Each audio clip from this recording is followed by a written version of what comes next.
Welcome back to Brick and Brand. Happy Saturday? Saturday. Yeah, All the days exactly. are a blur lately. Exactly. But it's the weekend, so It thank is, God we and made here we it through are. another week.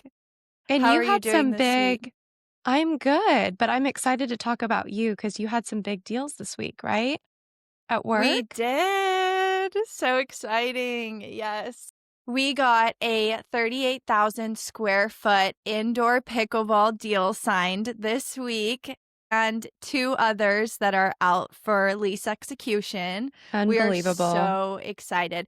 And Sullivan and I did the first Southern California pickler deal. This is going to be the first one and it's going to be in Carlsbad, which is literally in my backyard. So selfishly, It's I'm very amazing. excited. And for Yeah. those of you who don't know, Pickler is an indoor pickleball facility who I do their work in Texas and Oklahoma, and Delaney and our brother Sullivan do basically most of California, all of SoCal, but they're like one of the fastest growing franchises right now in the nation, and then also they're doing international deals. So it's a really Right. big deal. And these deals take forever to get done. I'm sure you guys probably worked on them for several years. It's like Yes. that long of a process. Yes, exactly. And we're expecting the one in Carlsbad to be open probably Q3 of 2026 or so. It's not bad. Yeah. Really not bad. Yeah. And so we are very, very excited. You know how good those Congratulations. deals Yes. feel. Huge weight And off our shoulders. the process to get there is so long, like we're going to talk about today, but it always feels so good when it's done. And what we're talking about today is honestly like the easiest, funnest topic to talk about because going into the business 5 or 6 years ago, there was two things that completely surprised me when I started working. And I was a couple months in and I realized, oh my gosh, there is way more funny, hilarious, interesting characters in this business than I could have ever imagined. Totally. Like, literally, it's comedy. Did you feel the It same way? takes Am I just yes, crazy? it takes a village to do anything and to get anything done or any retail spot open. It truly takes a village. And yes, that was like such a Yeah, learning curve for me that, oh my gosh, there's 6 other parties involved in every deal yeah. and getting every storefront open. So this is just a funny story that happened the day after we got our Carlsbad Pickler deal signed. Sullivan and I went to a business expo meeting in San Diego that was being hosted, and the former mayor was there, and there was a lot of people of importance and high influence. And we actually got the contact of a council member in the city of Carlsbad, which exactly fits in with what we're talking about today. Just that having that contact, knowing that we're about to go into planning and development and Mhm. construction for this 38,000 square foot indoor pickleball facility, and having a contact or a resource at the city is, I mean, you Help know push how things through. incredibly valuable that Yeah. is. Yeah, should something go wrong or permits take too Mhm. long or whatever, and having that contact, we were like, "Oh my gosh, this is meant to be." We literally met her That's the day amazing. after. So, it's so valuable to have these contacts, and dad always calls it, I don't know if he's ever said this to you, but dad always calls it like building your team, like your resources and your Yeah. consultants, and you've got to have those in your back pocket. Yeah, he would always say you need to have almost like a Rolodex, which is kind of an Right. antiquated term, but like you need to have 5 contractors, 5 engineers, 5 architects. These people that I think going into the business, you think brokers do the whole thing. We negotiate, we're the most important, but that's really not true. There's so many people helping get it done, like Delaney said, and we're celebrating this lease signing, which is fantastic. But really, the hard work is just starting with everything that's to come on the build out and permitting. And those are all things we're going to talk about today. So we thought it'd be fun to kind of start the episode out by introducing the audience to what we just call the cast of characters, which are people you may or may not be familiar with, but they're people that we interact with every day in various stages of our work. And we are going to roast them a little bit, as is well deserved for all of these groups.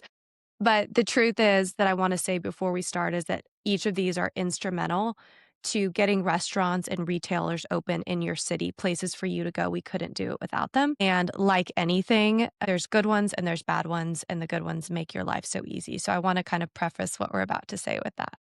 But we're gonna roast them all because they've all given us numerous headaches and cold sweats and just, "Oh, Yeah, no, is my deal gonna I fall know. through? What's gonna You're like, happen?" if it wasn't for that attorney, I would be so much richer. Right, But, right, they're just doing their exactly, jobs. exactly. So, speaking of that, let's start with the landlord. That's kind of the real estate royalty. They hold a lot of the power in the real estate Yes. world. They're basically, just in simple terms, the guys, the women that own the real estate. They own the land, they own the buildings, and everything kind of has to flow through them for decision making. And it can influence your deal tremendously. You can have a good landlord, you can have a mediocre landlord, you can have a horrible landlord, It makes and so much difference. makes such a difference. Will they be willing to work with the tenant? Are they give and take? Is there any Yeah. compromise? Some landlords are just take it or leave it. This is what it is. Or they Right. have this really inflated opinion of their property and what Mhm. the value is or the terms that they think they can get for subject space. And it may or may not be market. It may or may not be valuable or correct in Reality. terms of Right. reality, yeah, what they can get as far as, like, what are tenants gonna pay? And so landlords, yeah, they'll influence your deal tremendously, whether you're gonna make And it or not. And to your point, the good landlords will have tenants oftentimes follow them from project to project because they just love Right. working with a good landlord. And the bad ones, they can actually like ruin someone's life. If a tenant is a startup and they're putting all their money into a new build and they get in a sticky situation, and this is happening to me right now. I don't want to say any names, but that's happened where it wasn't really the tenant's fault and there's a lawsuit going on. And it's gonna drain him of his savings. It's a very serious situation. So, they have the power to really help these groups or to, like, really cause a lot of trouble. And, I Because think when the you sign biggest a lease with a landlord, you're basically entering into this marriage or this partnership for X number of typically, like, years. 10 to 20 years. Yeah, it's a very Exactly. long term, and I feel like the landlords that are the best are the ones that have been tenants before. That's And a one good of my point. landlords is one of the largest franchisees for Schlotsky. So before he was a landlord, he was a tenant in many, many centers. And he always is so good to work with because he understands all the needs of the tenant. I'm actually helping relocate a tenant right now. She's subleasing month to month, but she wants to leave purely because the landlord has Yeah. been extremely unreasonable. It has not helped her at all. She had a customer literally drive through the front of her building. And there's cracks and, all kinds of damage that Gosh. needs to be repaired. And the landlords just won't Doesn't respond, want, won't answer phone calls, won't answer emails. yeah, So that relationship can 100%. make or break, your success. Yeah. Yeah. They hold a lot of power. And that's why we call them real estate royalty. So the next person in the cast of characters is the broker, which we love to talk about brokers. That's our We should just specialty. stay on this topic for the entire I know. conversation. I know. These are the only people that matter. No, we're joking. Absolutely Yeah. not. We're just like the middlemen, or the middle So women. how Like we would you just explain being a broker? I mean, you've been in it a little shorter time than me. So how would you describe your role? Because we wear so many hats. so many hats. I'll be honest, one thing that stood out to me at the beginning, I was coming from corporate management. So I was used to making decisions. Yes, I had to respond to the corporate feedback, but ultimately in my restaurant, I was making executive decisions in the day-to-day. Brokerage, I feel like, is so different in the sense that we are communicating on behalf of someone else, right? Or we're Yeah. representing someone else, whether that's the tenant or the landlord. So I've had to really, and I'm curious if you felt the same, but I felt like I had to really transition from wanting to go, yes, that's right, or do that, or making these Mhm. executive decisions to going, okay, that's not my role anymore. I can educate and I can help give Mhm. direction, but I'm not making the final say at the end of the day. Yeah, that's a great point is that we are intermediaries and we're consultants for another party at the end of the day. So basically facilitate deals getting done, whether you're representing the landlord or the tenant. You kind of bring everybody together and help get it done. So you're always communicating back what another party has said. So you do have to get used to that and always put the needs of your client first over any of your personal opinions. All you can do is share the facts, right? One of the fun things about being a broker for me is that we do get to kind of dabble in construction and legal and even architecture. We get to like learn about so many fields. It's so fun. We don't have to be experts in them, but we get to learn about them. We even get to kind of be like a therapist a lot of times with our Yes. clients. Too That's probably the most often. important. My Too gosh. often. So many times I've been on tour in the car with people and I'm trying to share all my knowledge about the market, right? That I've prepared so hard for. And they literally only want to talk about them and like their personal life. And I'm like, Right. okay, let me throw my notepad out the window and we're just going to talk personal. Tell me all your problems. I'm here. Right.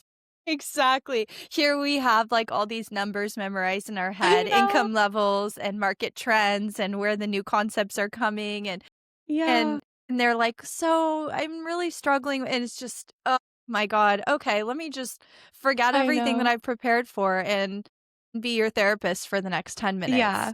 It's hard because you never know which clients will actually want the knowledge, so you always have to Completely. prepare, but you typically don't even use it as much as you think, and, I always compare our role, Delaney, to kind of being like a chameleon, like, we're always changing based on the needs of, like, that situation and that That person. is so accurate. We are rolling out this restaurant concept in San Diego right now, and they're a great brand. Phenomenal food, fast casual. They've got tons and tons and tons of locations all over the country. But the person that Sullivan and I have to be when we're talking to our franchisee who's got tons and tons of business experience, tons, Yeah. is just completely different, right? Like, so what's the terms? Okay, fine, let's do it. Let's sign it. It's like it's a Yeah. 30-second call, you For know? him, Like, it's we'll take nothing. it. He knows, We he don't want percentage understands. rent. Yeah, we'll Yeah. never accept that. Yeah. And then it's like, "What's percentage rent? Like, what?" You know? You spend, like, an hour just going over, like, one clause on the LOI. Exactly. Oh, I have so much respect for brokers. Truly, we go through so much, and Yeah. you become an expert in, like, working with people, like Delaney said, and reading people. So, the next person in our cast of characters is the attorney, and attorneys kind of womp womp get a bad Yeah. rap. Poo-poo. They're kind of considered the villain in the story. Sorry, I love all you attorneys out there. I know, I feel But bad for saying that, but not really because they give us a lot of yeah. stress. They're so different from brokers. Like, our mindset is very much like move things forward, progress, get things done. And when the deal gets signed and it goes to an attorney, this isn't always the case, but a lot of times it's like it just comes to a grinding stop because they turn one little issue into like this massive saga nightmare. Like, it's just, oh, why are we beating our heads against the wall for 6 months over this one sentence? So it's difficult for us as brokers to understand that. And I feel like typically when attorneys represent the tenant, I've seen it more often when I'm working with the tenant and the lease gets prepared by the landlord or the landlord's attorneys, and then it gets sent to the tenant for review. By this point, we've been negotiating for weeks, we've been touring, we found a site or multiple that we decided to move forward on. And us as brokers are like, oh, okay, finally some momentum. Like we're moving forward, we're Yeah. getting to leases. We're at least I know. It's a big deal. stop there, yeah. And we can see our paycheck in the near future, and then, the tenant's attorney gets a hold of the lease, and it's like sometimes even they'll just change the verbiage. "Oh, we just don't like the way it sounds because Mhm, the landlord's verbiage." And they may change the sentence where ultimately the meaning is the exact same thing, but mhm. just because they felt like, "Oh, I like my verbiage better, I'm gonna completely change it." And it can just set you back weeks and months of time, and gosh, like, does this actually mean anything different? Like, are we gaining anything out of this sentence, or are we just Right. upset with how the landlord phrased it, you know? And I've noticed a So lot of attorneys will take the LOI, which is the signed shorter version of the lease, 2 or 3 pages that has all the main business terms. And, you send that to the attorney and they will say, and those are agreed to at that point. Like, there should be no yep, changing those. Those were signed by yep. both parties. And they'll say, we don't like, why did you agree to that in here? And I'm like, whoa, attorney, don't get the client riled up. Like, this was something we talked about and agreed to, and really the attorney should not get involved in that, but they sometimes do. So, Yep. but, again, a great attorney is incredible and they can solve so many problems, and really they are doing their job, because it is true on the flip side that having one sentence or even one word that's flipped can create a big issue if it makes it into the lease. So I have a lot of respect for them, but they do get a bad rap in our business. Yeah, but no one protects their clients better than them. So I do So true. respect that about I him. do too. Okay, next one, architect and engineers. I love this one. I feel like it's Me so too. fun and creative, and I love to see when a client's vision is like starting to come to life, you Yeah. know? And you can kind of see you can start to visualize what this space is going to look like to fit their Yeah. needs, and it's so exciting. It is, and they're really probably out of all these groups, like, just my favorite people in general to work with, because they're Yeah. so nice and they're creative and they're kinda like the cool kid, like, mood glasses, and they're the group that's like, "I'm needing a little more airflow and natural Yeah. light," and, they're think of a crazy artist with paint all over the walls. That's Yeah. basically them as they're creating these designs, and they do beautiful work, but I will say, like, 80% of the time, it is nowhere even remotely close to budget or something anyone Of could course afford, not. but it's No. beautiful, and that's all that matters to them. So they're in a very unique sector, but we love them and they are important. They're kind of like a creative director that doesn't wanna abide by any kind of a budget. And if you have one, they'll obliterate it. So don't even bother. Moving right along, next we have contractors who are the people that are actually building the dang thing, right? And doing all the heavy labor and the work to get the space built out. I feel like I love the contractors that I work with. I feel like they kind of get a bad rap as well because by the time you get to that point, you're like, "Okay, we just need to see the business open," right? Like, let's Yeah, just everyone get it has deal done. fatigue. They wanna be open. And they do, like you said, they have all these deadlines to meet. And if they don't meet them, the tenant could end up paying rent and their space isn't ready yet. And that all gets blamed on the contractor. Yes, they live in a world of change orders, caffeine, delays, incredible stress. And they're really trying to take the architect's vision and what's possible with the space and what the tenant wants and bring it all to life. And they're kind of that last piece in the puzzle before the doors open. So there is a lot of pressure, but I agree. They're like the best people, the most hardworking people. I love the contractors. I do too. I feel like they're just down to earth and they're, like, not afraid to get their hands dirty, and I love to see them Yeah. when they partner with the tenant and they're like, "Okay, I think I could make that work." Like, Yeah. doesn't actually work, but let's find a way around it. Yeah. So But I positive. Yes, so positive and uplifting, but I feel like when they do get their work done on time and the tenant open for business, it's like, "Okay, good job, that was expected." And then in the instance Right. that they're delayed, it's like, "Oh, the contractor, what's wrong with the contractor?" So they Yeah, get a it's lot very of hate. thankless job. Yeah, there's, like, no Yes. way to really win as a contractor, and Yeah, that's why I have respect for them, because I used to be a property manager, and I felt like it was a similar type of job. If you were yes. doing everything right, no one would call you, but as soon as you did something wrong, everyone is calling to complain.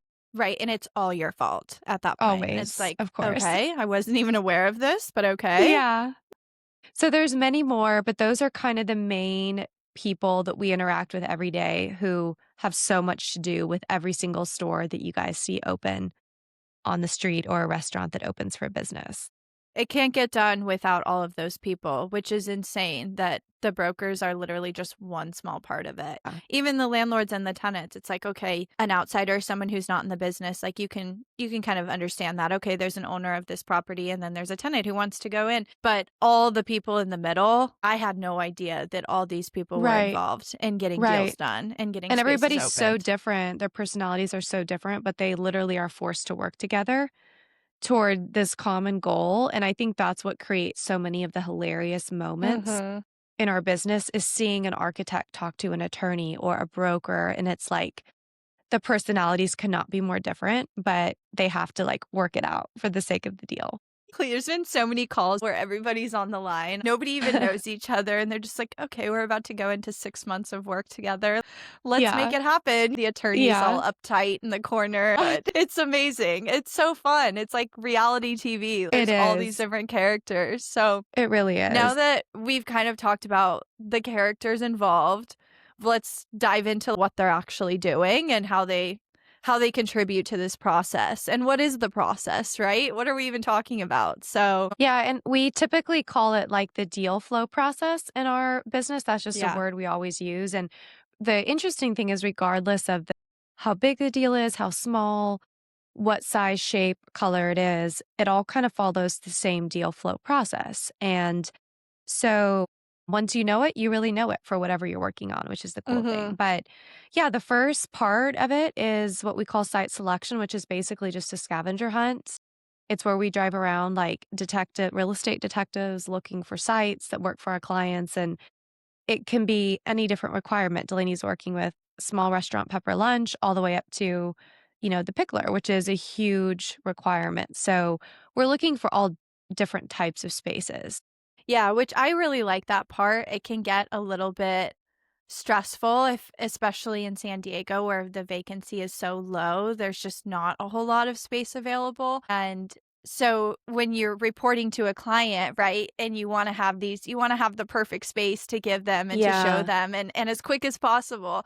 But sometimes it takes waiting and tracking the market and going, okay, this lease expires in 2 years, 2027. Mhm. Let's track it and let's get a deal there once their lease is up. So it can take some time.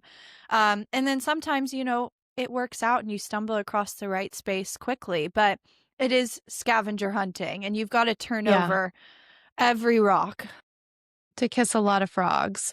And like Yeah. Delaney said, it can sometimes take a couple of years, like even just arriving to Yeah. the point where your client has selected a space and wants to move forward is in and of itself kind of a small miracle because there's just so many things that could go wrong. And there's typically multiple site tours, people Yeah. flying in town. I mean, it can feel like the longest process just to get to where you're actually sending out a letter of intent on a space. And really that's step Yeah. 1 in the Yeah. process. So you have to just be incredibly patient and kind of manage the expectations, right? Because sometimes people are new to the market and they expect to find something right away and it's Mhm. just not available. Once you've identified a potential site that fits your client's needs, you propose a letter of intent, which is what Bretley just said. It's basically a summary of the high level terms that your client would be willing to enter into a lease agreement under. And those get transmitted to the landlord. And it basically outlines the length of the term. How long is the lease going to be? What's the base rent? It's all the high level terms that, you want to Business agree terms on primarily. Yeah. before you enter into a lease negotiation. Exactly.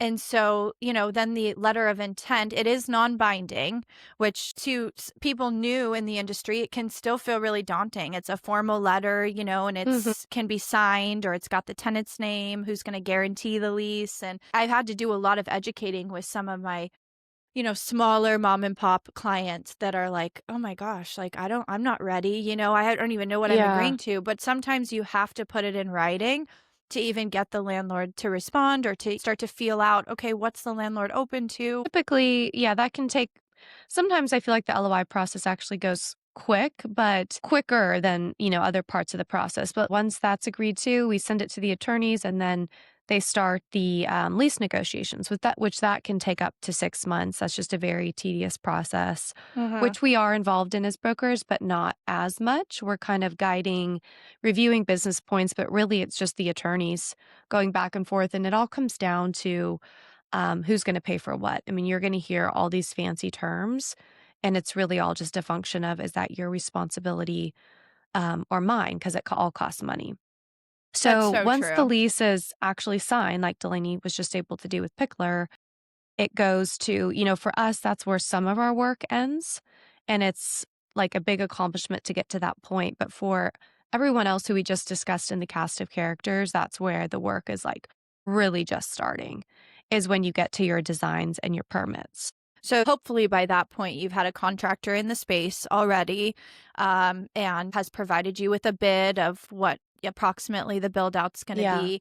You start working, having the architect drawing up plans, getting those submitted to the city. I know Texas is a little bit quicker on that, but for building Yeah. permits in San Diego, it can take anywhere from 6 to 8 months. So, and sometimes, if you're really lucky, when some of your smaller clients, maybe you don't need a building permit, right? And the Yeah. improvements are just cosmetic. If it's just a remodel, like a yeah, cosmetic remodel, it is a big part of the deal process that can slow things down. Once that's done and you have your permits from the city, it basically releases you to start your construction, which is the final step to getting open. And we've talked about kind of how contractors play such an important role, but the construction itself is not something to be skipped over. I mean, we see so many remodel shows on TV with all the home renovations on HGTV, and it looks to me, I'm always like, oh, that's so fun and glamorous. I want to do remodel work, but that's really not the reality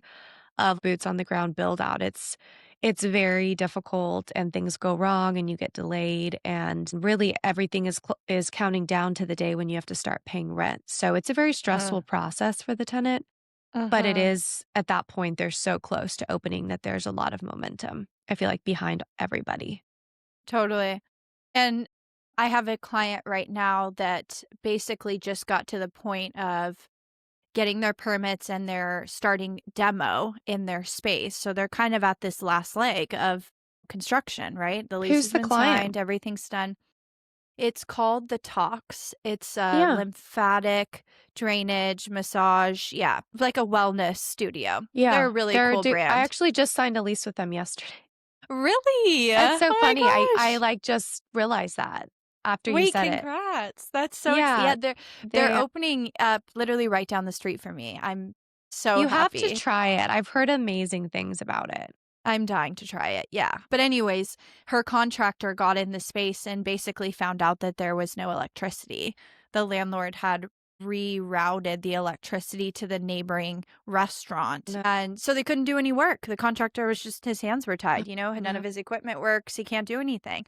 So that's just a small example of how Yeah, things continuously will come up and somebody will be calling you going, "Oh my god, what do I do?" And you're like in your office or out on a tour. And so yeah, you're wearing so many different hats and even though maybe that's not your responsibility to figure out the electricity, that's the landlord's, or your client's yeah. first call. And if you can't work it out with the landlord, you would have to get the attorney back Yep. involved to look at the lease. So all Yep. these trades, they don't just go away when their role's done. They're kind of involved throughout the whole thing. And then if a tenant signs a lease and something happens personally and they need to terminate, the attorney comes back in and is involved, and the contractor may need to come back in. So it's this group that's kind of working together really for as long as the deal is in place. So it's really an interesting like web of characters. And Delaney's right, the smallest thing can cause a huge issue. You're never really at the finish line. But if you do get the construction resolved, then you get to put up your signage. And that's really the first time the public Mhm. knows that there's something happening to that space. And I think that's like we should double click on that because Yes. imagine how many times you drive past and you see coming soon is new business and you're like, oh, great, there's a new Pilates studio. Oh, new acai bowls, but you never realize 2 years, all these things we've been talking about today had to take place for them to put up their sign. I mean, Yep. it's an incredible achievement to get to that point.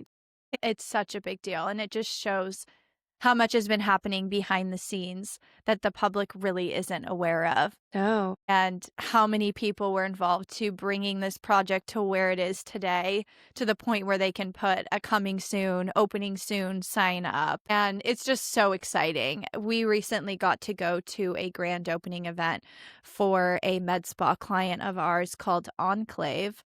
And it was the most exciting thing. It was about 2 or 3 weeks after the concept had actually opened, but they had this, grand opening event, and Sullivan and I went, and it was just so fun to see the community come out, and they did a little I ribbon love it. cutting, and to see all the work and all the people that were Yeah. involved, and it's finally there, and their space is beautiful, and it's Yeah. more than they imagined it would be, but there was It's such so a many happy times time yeah, for along the the business process where owner. where people are like, "I don't know if this is gonna get done," I don't know. Mhm. There's so many question marks along the way, so it's really Yeah. exciting to get to It's that point. amazing. So now that you know how deals actually come together, we thought it'd be fun for everyone to understand what the hell commercial real estate brokers are actually talking about. And this is something it took me like 2 years to learn. I feel like we throw out acronyms and use acronyms more than like any other business that I've ever True. encountered. There was a time we were at the beach house in Santa Barbara for a family trip, and I was in the business at that point in retail, and so was Sullivan, but Delaney wasn't yet. But it's not, yeah. We were all kind of sitting around the couch, and Sullivan and I started talking about our deals we were working on, and we were like, well, how much TI did you get for the LOI, for the cap rate? And we were basically, to us it made sense, but our older brother Taylor, he was literally like, what language are you guys talking? I have no idea what this means. We're like, oh yeah, not everybody knows. Most people have Yeah. no idea what this means. Yep. So this is kind of like a crash course in some super important Broker commercial real lingo. estate lingo. Yes, that you Yes. can use if you ever need it. Okay, I love it. Bretley, can you tell us what cap rate is? Yeah, so a cap rate is basically the return that you get on something when you buy a property, no not when you buy a property in cash, no loans, no funny business. It's just basically the property report card of how much money am I going to make based on how much it costs me. So it's super helpful tool when you're evaluating a real estate opportunity. Love it. That's a tricky one. For some reason, I still, being a year in, sometimes I'm like, okay, how do I Yeah, articulate cap rate? it Anyways, is. okay, And the moving funny thing on. is the Oh, God. higher the value, the better the deal, the lower the cap rate. So it has an inverse Right. relationship. So it is a Which little always confusing. throws me off. Yeah, Yeah. exactly. So Delaney, can you describe what an anchor tenant is? Yes. I mean, the name describes it, anchor, right? What's pulling people to the shopping Mhm. center. But it's so cool to me that it can be a gym, a grocery store, whatever it is in that project. It may be the largest occupant in the shopping center, but it's basically what's driving all the traffic, right? Is there a Vons? Is there a Whole Foods? Is there a Jimbo's? What gym? What's pulling people to the center and also other tenants, right? So if Mhm. I'm representing Chick-fil-A and I know from past metrics that I do really well in Whole Foods anchored shopping centers. I'm scouting out where all the shopping centers that have Whole Foods as an anchor tenant. And so it's not Right. only drawing the traffic, but it's drawing other synergistic, high performing co tenants. Yeah. They're like the kind of the cool kid on the block. Like they So go and true. everyone follows. So true. Okay, the next one I want to hear is build to suit. Can you tell me about that? Yes, this one is also one that I was confused on for a while, but it's a very simple way to think of it is like buying a custom home where you tell the builder exactly what you want and he builds it for you. You don't have to do anything. But there is a catch. There always is. And if the developer is building this for you, he's spending a lot of money. He's taking on a lot of risk in case you never open. So he's going to charge you a higher rent. So you're going to have to pay Mm-hmm. more rent over the course of your lease, but you don't have to put any money into building. And for a lot of people who are growing quickly, a lot of fast casual brands, they don't have enough cash on hand to pay for new builds. So this is a way they can keep growing quickly by having the cash coming out of the landlord's pocket. Okay, Delaney, next one, because this is rapid fire co-tenancy clause. And these are typically just in the lease. This makes me think of you and I. It's basically like Yes, I'll or go where co-tenancy. she goes, Yeah. essentially. So it's basically a clause in the lease saying that you will continue to operate your business there as long as another tenant in the shopping center is there. So it's kind of like a buddy system. As long as that other Mhm. concept is open and operating for business, then you will continue to as well. Should that other tenant leave or their lease expire, maybe they go, bankrupt, whatever, then you typically have the option or the choice to terminate your lease or to restructure something. So it's kind of Yeah. like a VIP, like I'll go where they go type thing. Yeah, and the reason they do this is because of kind of back to the anchor tenant. If you have an anchor Right. tenant and they leave and there's no traffic at the center, you don't have any as much customers anymore and your sales go down. So that's kind of the whole idea behind it. Yep. Okay, the next one, TIs or TIAs. I never know if it's TI or TIA. We I use them know. both interchangeably, but it's Yeah. tenant improvement allowance or tenant improvement. But it's basically money the landlord gives the tenant to help them build out their space. And it typically only goes towards things that are going to stay in the space after the tenant leaves. So HVAC is a good example. Painting, flooring. The landlord doesn't want to pay for things like a sofa or a couch or anything that's going to be removed when the tenant leaves. But it's a way of kind of helping out the tenant, and they don't typically cover the whole cost, but they'll cover a little bit. So it's a very important deal point. Not including tenant specific improvements, right? Like you said, Right. if I really wanted this green sofa in my Yeah. reception area, That's the a landlord's not no-go, going to pay for sister. that. But if Yeah. you're really Get out your checkbook. improving their space, yeah, then they're willing to help out a little bit. So Yeah. And the last but not least, Delaney, can you tell us what free rent is? How is it free if it's rent? What is that? free rent is basically what it sounds like. It's case by case, subject to what the landlord is willing to give, but it's a period of time where the tenant does not have to pay rent to get themselves open, operating, their construction done, they're built out, and maybe even some time to build their presence in the market and kind of get their concept out there and do some marketing. So, It's super, very super helpful. valuable. Yes. And not They all landlords are typically willing to give it, but Right. And they typically do have to pay their insurance, taxes, and common area yeah, maintenance during that time. So the right. landlord kind of compromises and gives them their base rent. But to Delaney's point, it's super helpful getting them the first few months building up their business. So there's a So, lot more, but we're going to stop there. yeah, without boring everyone to death, we learned some new lingo, some broker lingo. There's so much more. In fact, I heard something the other day and I wish I could remember it right now, but I heard a broker, use some phrase that was so outrageous. It was just so funny to me. And I was like, what does that mean? Yeah. And Sometimes so we make there's up our own terms, I feel like, as Yes, there's so brokers. much broker lingo out there, but this is a really good overview of a lot of the ones that we use daily that are like super Absolutely. common and they're super important to tenants and landlords in every transaction. Yeah. If you're ever opening a business, you'll hear all of these terms. So to kind of wrap things up, commercial real estate is not glamorous. It is messy, it's dramatic, but it is hilarious and it is so interesting. And, once you know all the players, you'll never look at a project or an opening the same way again. I think that's the biggest takeaway from today is the next time we drive past a shopping center and see a tenant under construction or a coming soon sign. It's just now having that appreciation of, Yes. okay, wow, there's a lot of work that went into this. A lot of people were involved and a lot of different personalities and people just having to come together to bring this vision to life. So much Yeah. appreciation at a bare minimum. Yeah, and when you go into those stores that have just opened, say something to the owner. Let them know, like, we're so glad you're here. We know how much work it was. Those types of things mean so much to business owners who have just put their life savings on the line to really provide a service to our community. I mean, they're the backbone of our economy and our community. So, just a little reminder.